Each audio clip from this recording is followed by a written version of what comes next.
So in this video, we'll be focusing on commas. So there are three main uses of commas, and if you're unsure of what they are, we'll go through some more.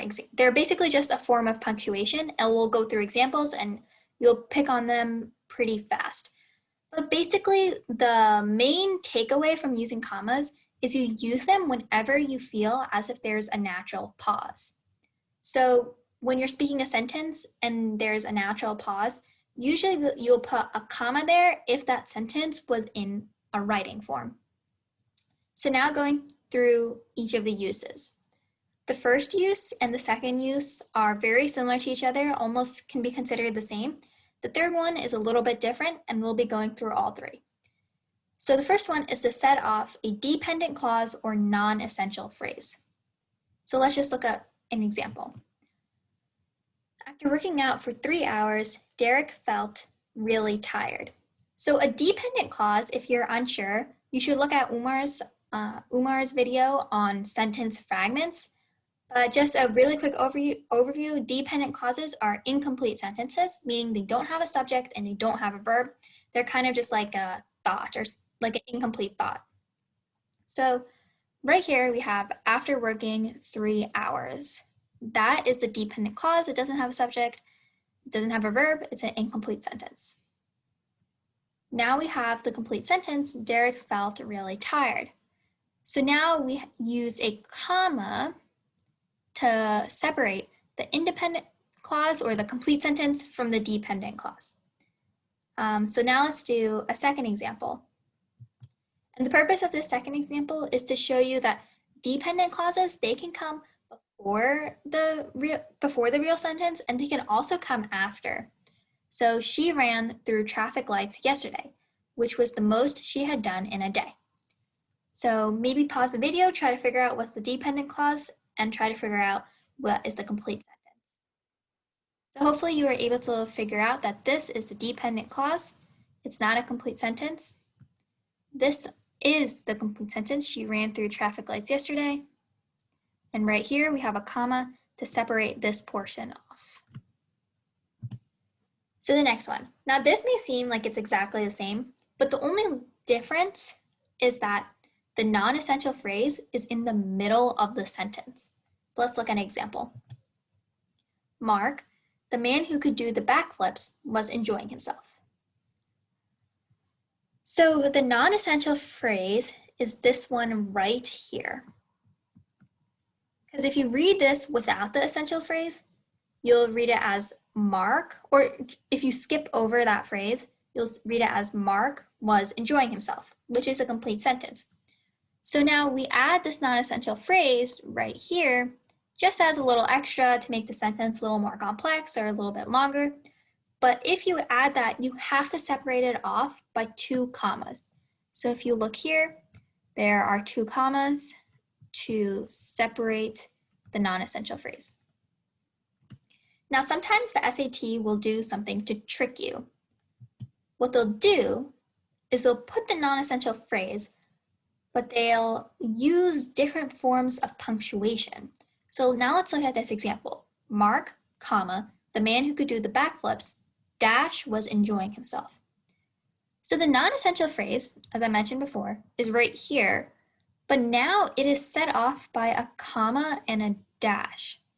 So that is not allowed. Like, you cannot do that. You either have to use a comma and a comma, you could use a dash and a dash, and we'll go over dashes in a different video, but you have to use the same punctuation to set off a phrase. So that's just something to keep in mind.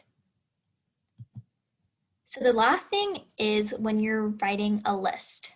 So when you have a list, you need to have a comma after every single item in the list, except for the last one. The last one will just usually, most of the time, end with a period. So the elephant at the zoo was really big, was walking really slowly, and had a man riding it. Just remember, also after the second to last one, there will usually be the word and there has to be a comma before the word and. This is just a general tip. Sometimes a lot of the times actually, the SAT uses the word such as.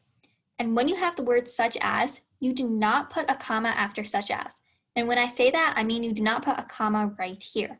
That is incorrect. So let's just go over our rules just so you understand why. So she uses a lot of things to draw, such as pencils, paper, and paintbrushes. So first off, what is the non-essential phrase? This thing right here. So because that's a non-essential phrase, we have a comma separating it off. Now let's use our next rule. She uses a lot of things to draw, such as pencils, paper, and paintbrushes. So we have items in a list. So right here, we're going to have to use commas. You do not put a comma right here because it's just not a rule in English grammar.